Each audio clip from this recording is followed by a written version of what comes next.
โรงงานเกลือแร่อยู่บ้านดุงทางขึ้นตะเคียน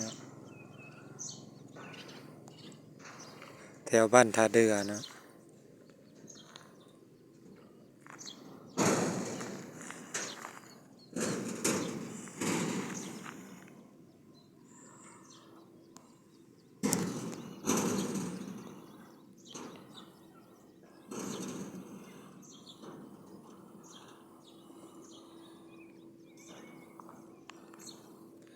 โรงงานใหญ่เนาะที่แรก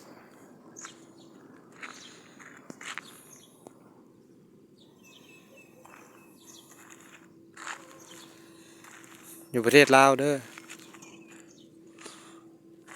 ตอนเช้าว่างๆเนาะจะมาถ่ายลงตอนเช้าบรรยากาศ